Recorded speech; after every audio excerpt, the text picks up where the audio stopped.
Hi, welcome sa Movies Tagalog Recap. Ngayon ay aking ibubuod sa inyo ang action movie na ang pamagat ay Demon City itinalabas sa Netflix taon 2025. Sana ay magustuhan nyo. Halika, umpisahan na natin ang istorya, kaibigan.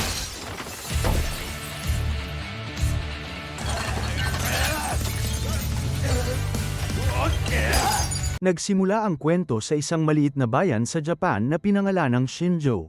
Ang nangungunang karakter na si Saka ay pinatalas ang kanyang mga espada at naghahanda upang ipakita ang kanyang pagiging demonyo. Sa bayang ito, isang malakas na boss ng krimen na nagngangalang Kumogami ang nagpapatakbo ng isang kinatatakutang grupo na tinatawag na Yakuza. Ina-update siya ng tagapaglingkod ni Yakuza tungkol sa iba, ngunit nagalit siya at napunit ang kanyang bibig.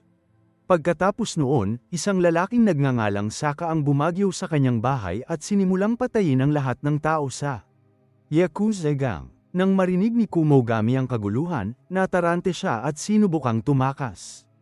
Ang isa sa kanyang pinakamahuhusay na manlalaban ay humakbang upang pigilan si Saka at isang malupit na laban ang sumiklab. Ang manlalaban ay nakarating ng ilang matitigas na hit sa Saka, ngunit si Saka, na sinasamantala ang isang pagkakataon, ay pumutol kanyang kamay. Samantala, sa loob ng isang silid, galit na kinarga ni Kumogami ang kanyang baril, ngunit wala itong silbi. Si Saka ay unang lumapit sa kanya at pinatay siya. Nanilipol ang Yakuza gang sa isang gabi. Aalis na si Saka, sinubukan siyang barilin ng isa pang lalaki mula sa gang. Ngunit bago niya magawa, ang kasosyo ni Saka, si Fehita ay lumitaw at inalis ang banta. Matagal nang nagtutulungan sina Fehita at Saka, at pagkatapos nitong huling trabaho, si Fehita tinanong si Saka kung gusto na ba talaga niyang umalis. Kinumpirma ni Saka na tapos na siya sa buhay na ito. Wala nang pagpatay, gusto lang niyang mamuhay ng mapayapa. Pag-uwi ni Saka, nakita natin na mayroon siyang mapagmahal na pamilya, isang asawa at isang anak na babae na pinangalanan Ryo. Ito ang dahilan kung bakit niya iniwan ang kanyang marahas na nakaraan. Inilihim niya ang kanyang pamilya para maging ligtas sila. Matapos maligo habang nagpapahinga sa kanyang silid, nakarinig si Saka ng mga kakaibang ingay. Nang lumabas siya upang tingnan, nakita niya ang mga nakamaskara na nanghihimasok sa loob ng kanyang bahay. Ang kanilang pinuno, na nakasuot din ng maskara, ay nagsabi kay Saka na ginawa niya ang mga ito ng pabor sa pamamagitan ng pag-aalis. Ang Yakuza gang. Ngunit ngayon, upang mapanatili ang kumpletong kontrol sa lungsod, kailangan din nilang alisin si Saka. Sinubukan ni Saka na lumaban para protektahan ang kanyang anak, ngunit nang makita niyang nasa panganib ang kanyang pamilya, huminto siya. Walang awa na binugbog ng lalaking nakamaskara si Saka. Nakiusap ang kanyang asawa na iligtas ang kanilang anak, ngunit sa halip ay binaril siya ng isa sa mga lalaki. Namatay siya agad. Walang magawang pinagmamasdan ni Saka ang pagbagsak ng kanyang asawa sa lupa. Ngayon, lumingon sila kay Ryo. Si Saka, sa isang desperadong pagtatangka, ay nagsabi sa kanyang anak na babae na tumakbo. Siya ay sumugod sa labas, ngunit si Sun Ohara, ang nakamaskara na pinuno, ay binaril din siya. Gumuho ang mundo ni Saka. Ang kanyang asawa at anak ay patay na sa harap ng kanyang mga mata. Ang mga lalaki ay hindi tumitigil doon. Binaril nila si Saka sa ulo, iniwan siyang patay. Upang takpan ang kanilang mga truck, itinatanghal nila ang eksena upang magmukhang pinatay ni Saka ang sarili niyang pamilya. Ang balita ay nag-uulat ng isang trahedya na kwento ng isang baliw na ama na pumatay sa kanyang asawa at anak na babae noon. Pagtatangkang magpakamatay, nakabao na ang katotohanan. Pagkatapos ng 12 taon, ito ay ipinahayag. Nakaligtas si Saka. Hindi siya ikinamatay ng bala sa kanyang ulo, ngunit naparalisa ito. Ang kanyang matandang kaibigan na si Fehita ay lihim na nag-aalaga sa kanya sa lahat ng mga taon na ito, na itinatago siya.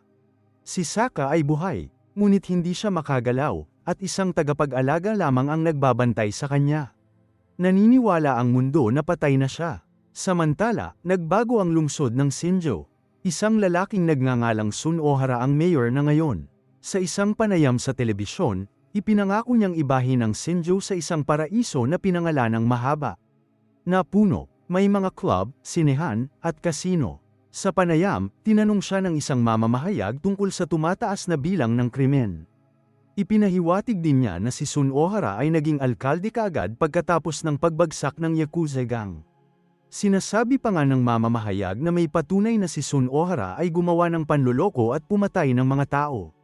Upang makakuha ng kapangyarihan, si Sun Ohara, na halatang galit, pinutol siya, at tinapos ang panayam.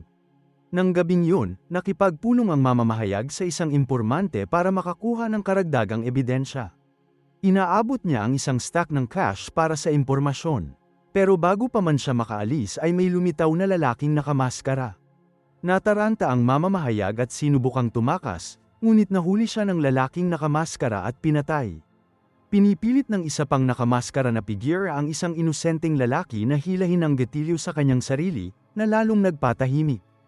Ang katotohanan, sa ibang lugar, dinadala si Saka sa labas para sa sariwang hangin. Habang hinahatak siya ng kanyang caretaker pabalik sa loob, biglang sumulpot ang isang lalaki at sinaksak ang kamay ni Saka. Ang lalaking ito ay isa sa mga matandang kaaway ni Saka, ang parehong mandirigma na pinutol ni Saka ang kamay. Taon na ang nakalipas. Naghahanap ng paghihiganti, inatake niya si Saka, na iniwan siyang malubhang na sugatan. Isinugod si Saka sa ospital, kung saan nakatalaga ang dalawang pulis sa labas ng kanyang silid. Dumating ang kanilang superior, isang tiwaling opisyal na nagngangalang Shinujuka, sinuhulan ang mga opisyal, at pinaalis sila. Pagkatapos ay pumasok siya sa silid ni Saka, nakasuot ng maskara. Plano niyang patayin si Saka gamit ang lethal injection, hindi niya alam na kilala siya ni Saka. Naroon si Shinujuka noong gabing pinatay ang kanyang pamilya. Sa kabila ng kanyang mahina at paralisadong katawan, lumaban si Saka. Gamit ang matinding paghahangad, ipinulupot niya ang kanyang mga braso sa lalamunan ni Shinujuka at sinakal siya hanggang sa mamatay. Maya-maya ay dumating si Fehita sa ospital at laking gulat niya nang makitang gising at gumagalaw si Saka. Nag-walk out si Saka, dahan-daang bumabawi ang kanyang lakas. Bagamat hindi pa rin niya naaalala ang mga mukha ng mga pumatay sa kanyang pamilya, matingkad siya. Inaalala ang kanilang mga maskara. Habang bumabalik ang kanyang mga alaala, nabawi niya ang buong kontrol sa kanyang katawan. Ang taong dating inakala na patay ay nagbalik na ngayon. Lumipat ang kwento sa isang pabrika kung saan ang mga batang babae ay napipilitang mag-empake ng droga. Ang lalaking nagpapatakbo ng operasyong ito ay pinangalanang Keniko. Samantala, ang isa pang grupo ay kumikidnap sa mga kabataang babae at pinipilit sila sa mga ilegal na gawain. Ang kanilang pinuno, si Emma, ay kumokontrol sa negosyo ng trafficking. Kapwa sila, kasama ang iba pa, ay nagsusuot ng mga natatanging maskara, na nagpapakita na lahat sila ay kabilang. Ang parehong masasamang organisasyon, si Fehita, na alam ang negosyo ng droga, ay nagpa siya na kumilos. Tumungo siya sa pabrika ng Keniko, kinaladkad ng mga kaaway si Saka sa loob at itinapon sa basurahan na parang wala lang. Nang matapos ang kanyang trabaho, sumakay si Fehita sa kanyang sasakyan, handa nang umalis sa lugar. Ngunit hintayin mo, lumalabas na si Saka ay hindi talaga nawalan ng malay. Nagpapanggap lang siya, sa sandaling nasa loob ng pabrika, kumilos siya, pinabagsak ang mga kaaway sa kaliwa at kanan sa isang brutal lumaban. Samantala, sa labas, papaalis na sana si Fehita kasama ang kanyang lalaki nang biglang may security guard. Nakakakuha ng tawag. Pagkatapos sumagot, inilabas ng gwardya ang kanyang baril at sinimulan silang barilin. Ang lalaki ni Fehita ay nataman at nalaglag sa lugar. Sinamantala ni Fehita ang isang pagkakataon ay binaril ang gwardya, ngunit binaril din siya, na nag-iwan sa kanya na nasugatan. Sa loob, si Saka ay nagngangalit, inaalis ang lahat sa kanyang landas. Pero nakatakas na ang taong pinuntahan niya para patayin. Samantala, hawak ni Kaneko ang isang remote control sa kanyang mga kamay. Walang pag-aalinlangan, pinindot niya ang isang pindutan at boom, ang buong gusali ay sumabog. Sa pag-aakalang patay na si Saka, pakiramdam ni Kaneko ay nanalo. Bago pa siya makareact, tinutukan siya ng baril ni Kaneko. Pero maya-maya lang, may kotseng mabilis na pumasok. Nasa likod ng manibela si Fehita. Pagkababa ng sasakyan, ipinagtapat ni Fehita kay Saka na siya ang nag-leak ng impormasyon tungkol sa kanyang pamilya na humantong sa kanilang pagpatay. Humihingi siya ng tawad. Ngunit sorpresa, nakaligtas si Saka at lumabas mula sa pagkawasak. Si Saka ay wala sa mood para sa awa. Pinatay niya si Fehita. Ibinalik ang kanyang atensyon sa Kaneko, na pagtanto ni Saka na siya ay buhay pa. Dahil ayaw niyang sayangin ang pagkakataon, kinaladkad siya ni Saka sa isang lihim na lokasyon at itinali. Pinahihirapan siya para sa impormasyon. Kailangan niyang malaman kung sino ang tunay na utak sa likod ng lahat ng ito. Ngunit ayaw magsalita ni Kaneko. Maya-maya lang nagring ang phone ni Kaneko. Pinulot at narinig ni Saka ang boses ng tunay na amo. Walang iba kundi si Son Ohara, ang alkalde ng lungsod. Tinutuya ni Son Ohara si Saka, sinabing hindi niya inaasahan na mabubuhay pa siya. Ngunit naghulog siya ng mas malaking bomba. Buhay pa ang anak ni Saka. Sinabi ni Son Ohara na iningatan siya ng ligtas, ngunit pinagbantaan siyang papatayin kung hindi titigil si Saka. Inilabas ang kanyang mga tauhan. Rio, ang anak ni Saka na ngayon ay lumaki na. Siya ay pinalaki ng isang lalaking nagngangalang MS, na nag-brainwash sa kanya para paniwalaan yon. Siya ang kanyang ama. Ang masama pa nito, tinitingnan siya nito na may nakakagambalang intensyon. Si Rio ay walang alaala ng kanyang nakaraan at ganap na manipulahin. Samantala, nakilala namin ang isang retiradong pulis na nagngangalang Takigawa. Pagpasok niya sa kanyang bahay, nadatnan niya si Saka na naghihintay sa kanya. Ang Saka ay nangangailangan ng impormasyon, at ang gawa ay nagbibigay ng mga larawan, na nagpapakita ng mga nakakagulat na katotohanan. Ang tiwaling ahensya ng seguridad ay nagkukulong ng mga tao sa ilalim ng pagkukunwari ng kaligtasan ng publiko.